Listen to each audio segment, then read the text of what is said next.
This is Lisa from Mobile Tech Review, and today we're going to do a smackdown between two close relatives right here. We have the Samsung Galaxy Note 2 and we have the Samsung Galaxy S4. Obviously both made by Samsung, both very recent phones. The GS4 is the very newest, of course, it just came out.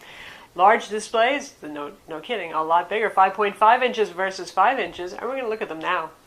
So here they are together, the Samsung Galaxy Note 2 and the Galaxy S4. Do you like it big or do you like it smaller? You know, the funny thing is both of these are actually pretty large phones, right? Especially if you're comparing it to a 4.3-inch Android phone or the 4-inch iPhone 5. But still, Samsung manages to pack a lot into a fairly small package. The Galaxy S4 is not a huge phone in my hand, as you can see here. But still, 5 inches on the Galaxy S4, 5.5 inches on the Note 2. That's the first important point with these guys here. Do you want the biggest screen you can possibly have? Maybe you don't even use this a lot for phone calls, but it's like your pocket tablet, that kind of thing. Well, then the Note 2 has its appeal. Or do you still care about fitting the thing in your pocket and how it feels in the hand? Because honestly, I have very large hands. I'm a tall person, and this is fine for me. And when I use the Note 2, it's even... I can certainly do it, but it fills my entire hand. It's a little bit harder to hold. I have to use my second hand to start to angle around and control it, that kind of thing. So there's the trade-off. Do you want the big screen, or do you want something that's more pocketable? Do you think that this might start to become a burden for you, or are you like, I don't care. Big pockets, big purse, whatever it is, I want that giant screen. Second important thing, turn it over, and we see that S Pen digital pen. S Pen is Samsung's brand name for Wacom Digitizer and Digital Pen. Wacom's been making digitizers for tablet PCs for over a decade now, and for desktop tablets, the kind you put on your desk and you draw on top of. Accurate digital, much better than capacitive. You know the drill. If you haven't already watched our video review of this to learn about it, you should. So you can see it automatically brings up some things we can do with the pen. So you want to take a note, and you can take a note. And then there it is. And I have my choice of doing this with handwriting, with drawing with it, or actually with using the keyboard.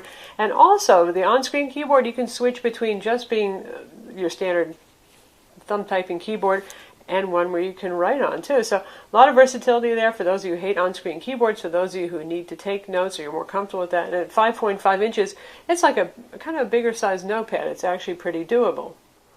So if I want to write a handwritten note, it's as simple as that. Very fast, very fluid, responsive. Has handwriting recognition too. Mezza on that. It does strange things with where your line spacing is, basically, and the spacing between words, but it does the job. And then you can draw symbols too.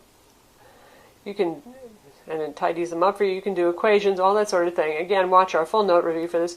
And if you choose text, it brings up the on-screen keyboard. But if I press and hold over here, I can actually switch my input method.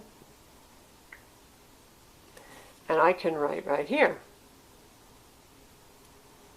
And that works very well. So this is, I mean, we've seen this since the days of the Palm Pilot, this way of doing things, but honestly it does a better job of trying to do in-place recognition right here in S-Note. And then there's a lot of other applications you can use for note-taking too, but this one's built in right here. Now, with the Galaxy S4, there is just no way you can accomplish something like this with your finger or a capacitive stylus, which is pretty lame, and you don't get any palm rejection there. Here I can lean my hand on the screen while I'm writing, which is pretty neat. So if you're a note taker, if you're an artist and you want to draw with this, with pressure sensitivity, mind you, then the Note 2 is definitely your device. Now, for those of you who don't think you're ever really going to use the pen, the Note 2 can still be an attractive device because it has that bigger display for those of you who want a more tablet-like experience, bigger text on screen. But while we're talking about displays, one thing to keep in mind is that though the Galaxy S4 is smaller, it actually has the higher resolution display. More than 450 ppi pixel density versus the high 200s for the Galaxy Note 2. Now, the high 200s is pretty good. When you get to around 335 to 350, you're going beyond what the human eye can see, even at a close distance of 7 inches. But so there's a little room for improvement there on the Samsung Galaxy Note 2. 1280 by 720 resolution versus 1920 by 1080. So you know who has the sharper display. Now, we'll go through and we'll compare some images and some videos, and I would say unless you're a serious eagle eye and you get really close to the phone, you're probably still not going to notice the difference so much in pictures and in video. Where you will see the difference is in text. Both of these are Super AMOLED displays, which means that they're really good at deep contrast, deep blacks, and better than life colors. I think you can see right here there's a little bit more color saturation on the Note 2 because Samsung's been listening to criticism about their, well, exceptionally better than life colors, and they've toned it down just slightly. So both of these are running in the so-called standard mode, and there's a little less saturation here. Now, both of these you can switch between movie mode, natural mode, different name here for the Galaxy S4, they call it professional mode, but there's still a couple of different color modes on these guys. But you're going to get a little bit whiter whites on the newer screen also, which is nice, again, for text reading. So for those of you who do a lot of on-screen reading of text, like right there, you're going to prefer that. And let's bring this up on the Galaxy Note 2 as well. So here we have our Android phone review listing page, a lot of white with some black text right there. And hopefully the camera can capture this, but we've got these set to the same display brightness, and the whites are whiter on the Galaxy S4. That's nice when you're reading because it creates more apparent contrast, so the letters pop. In terms of what you can read in either case, this is a little bit small unless you turn it into landscape mode, but once you start zooming in,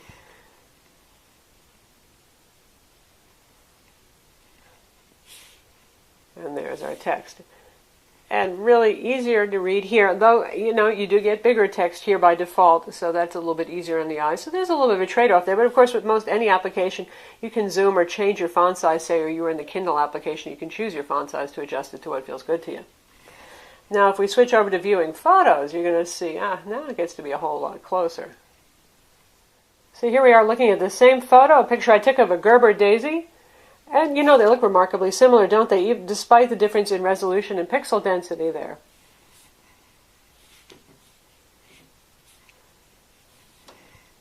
And so we can see a variety of colors because screens can represent different colors differently. Once again, there you have it.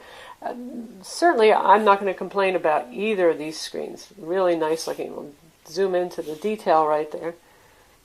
Lovely on each of these. And now so we can get a dose of blues with the sky there, you can see. Oops. There goes my motion detection on the Galaxy S4, seeing my hand and changing. Very similar there. And both very, very sharp. So you're just not going to go wrong with either of these. And next we'll test 1080p video playback. Obviously the video is going to have to scale down given the lower resolution of the Note 2, which could actually make it look a little bit sharper since it's squeezing those pixels down, but we'll see. And we'll hear the difference in the speakers. My hand is not covering the speaker portion on either of these.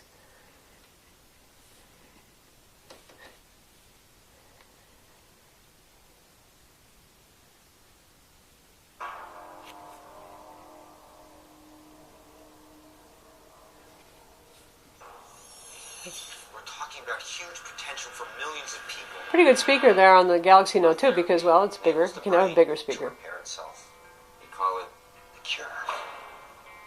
I want you to start testing on chimps ASAP. We test one subject. I want to make sure it's... Certainly looks lovely, sounds good too. Let's try it on our Galaxy S4 now and make sure we're at the same volume level.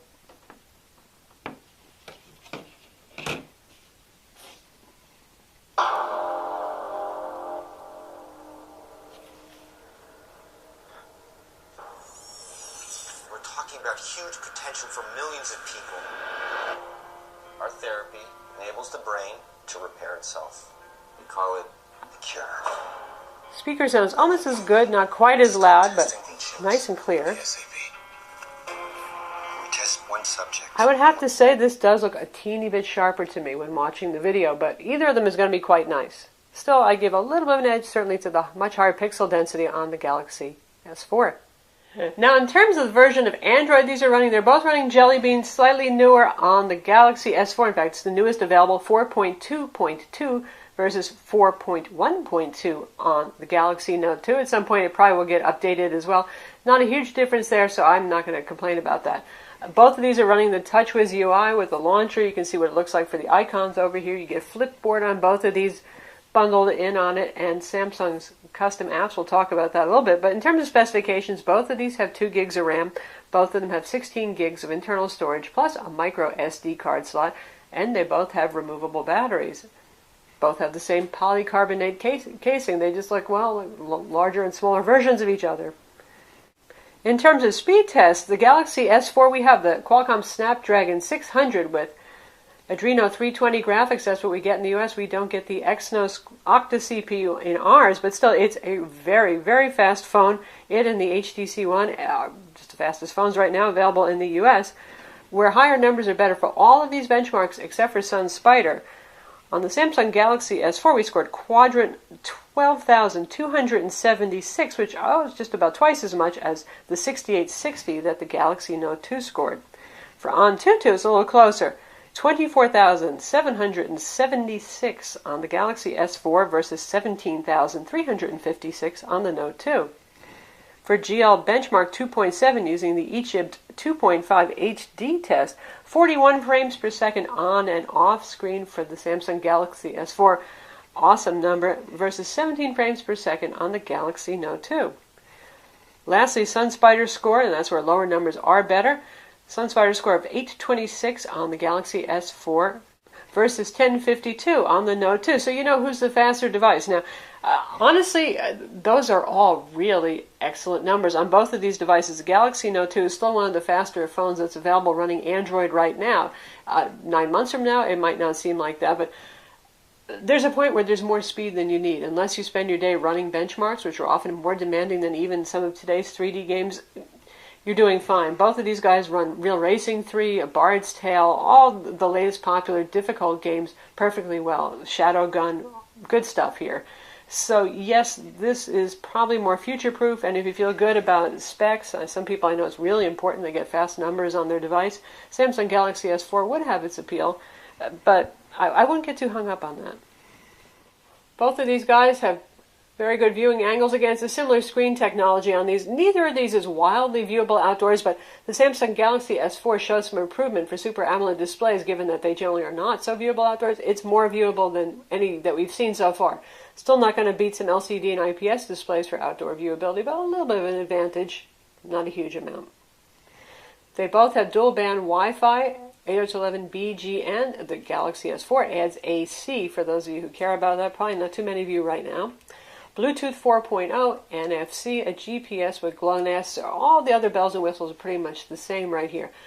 The Galaxy S4 gets more software. We're going to take a look at that in a minute, and that could be a good or bad thing, depending on how you look at it. But let's look at the devices and look at them all around and compare them. In terms of thickness, Galaxy S4 is a little bit thinner. These are both very thin devices. Now, one thing that I really like about the Galaxy S4 versus the S3 or even the Note 2 has a very curved side. It might feel nice in the hand, and it gives it that organic look that Samsung was going for. But you can see how the edge is straightened up here on the Galaxy S4. Wildly wonderful improvement because you can pick it up without dropping it so easily and hold it in your hand. You've actually got something to grab on where your finger isn't just going to go sliding off. So I actually give a vote for this in terms of holding on to it. Now, once you put your super ultra grippy cases on these guys, well, it becomes less of an issue. Both available in white as an option, a slight different tone, a little bit warmer on the Galaxy Note. Both pick up some fingerprints eventually, as you can see with white, but it's not too bad.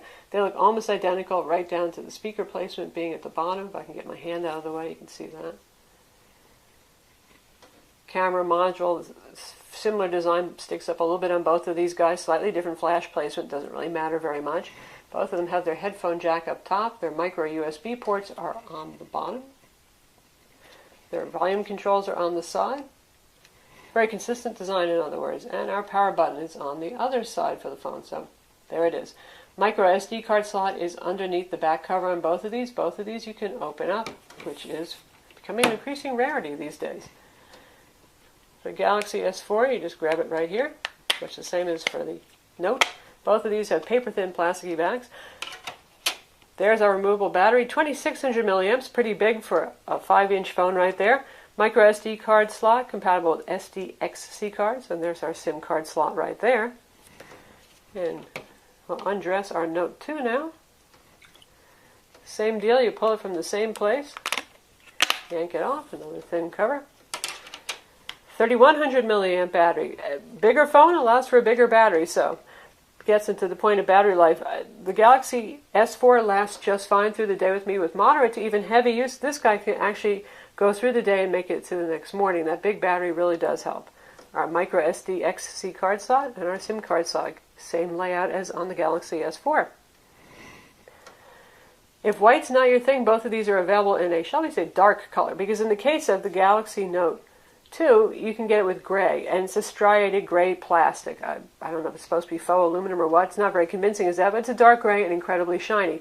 With the Galaxy S4, you can get it in black, but it's like a mirrored sunglass finish. Very chromed and very reflective. So those are your options there if you don't like white. Once upon a time, we thought the Samsung Galaxy Note 2 was kind of hyper-loaded with software. Well, the Galaxy S4 makes it look almost vanilla and plain. You get the same TouchWiz stuff. You get your TouchWiz widgets, all that kind of thing. And you can see it's responsive enough. It's really not suffering from any lag. But, for example, we have this guy right here. And this is your quick way to multitask. And it's also a handy quick launcher. So say we want to run the video player. Toss that there. Say we want to have Twitter going at the same time. We drag this over, we put it here. Given the large size of the screen, I find this is a better fit for the Note 2 and for Samsung's Galaxy tablets, honestly, versus even the 5-inch display.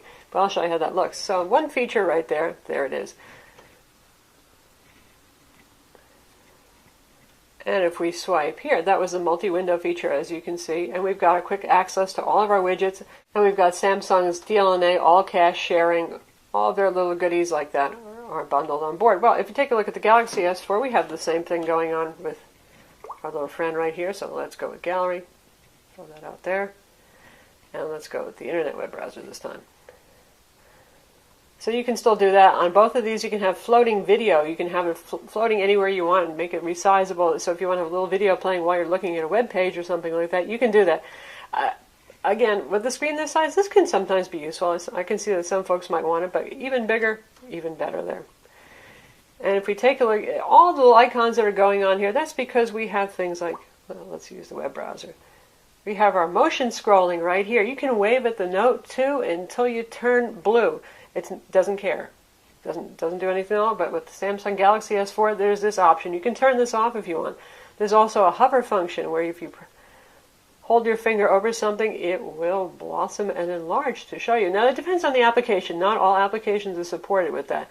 Both of these have feature where it watches. You see a little eyeball right there? It's using the front camera to keep an eye on you. As long as you're looking at the screen, it won't turn the screen off. So you get that on both of these guys. If we take a look here, we've got even more settings available up here. A screen mirroring control built right in. We've got our S-Beam. Air view is what we just saw, what I just talked about, where you hover over something. Air gesture is for moving your hand. Smart scrolling, yet another feature. It doesn't work real well. I killed it pretty much instantly, but it tries to track your eyeballs and scroll the page for you. Again, in compatible application like the stock web browser, it'll do that. And then we have access to even more.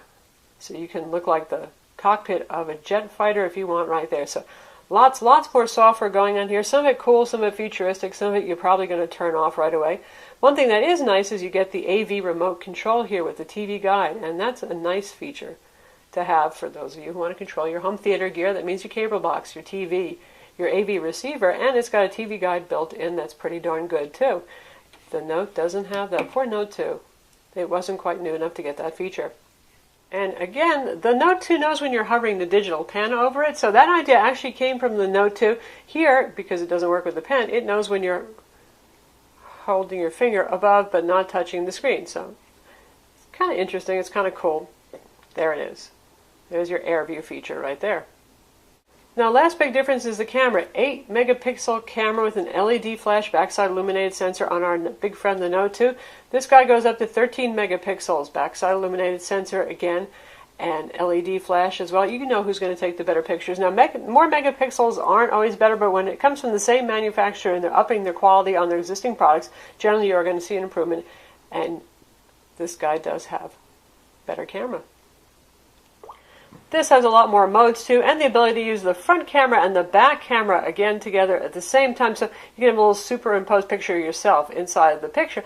The UI has changed. Oops, actually I just took a picture there. So this resembles the Galaxy cameras more. So you've got your modes here, lots of fun stuff. And again, watch our full review so you can see that, but there's some useful things in there.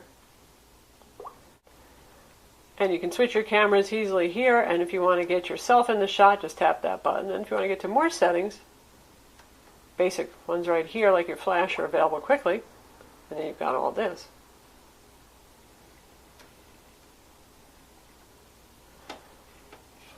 Now with the Note 2, things are a little bit calmer in picture land. And the software is a lot less exciting, to be honest, right here. But it gets the job done, you know. So there's our shutter button right there, our camera switchers over here. Big giant icons for the settings. There's no modes that are quickly available to us. We tap over here to bring up those modes. And we have some of the same things. We have single shot, best photo, best face, face detection, HDR mode. With one more tap away, and you get to additional settings by tapping over here. And they both shoot 1080p video, and they both use digital image stabilization, not optical stabilization like the Nokia Lumia 920 and the HTC One. So that's the Samsung Galaxy Note 2 versus the Samsung Galaxy S4. Both really fine phones, and as you can see, it comes down to your tolerance for a big phone, you know, the size preference you have versus, well, I love big displays and that digital pen that's in the Note 2. I'm Lisa from Mobile Tech Review. Be sure to read our reviews of both of these phones on mobiletechreview.com, watch our video reviews, and subscribe to our YouTube channel.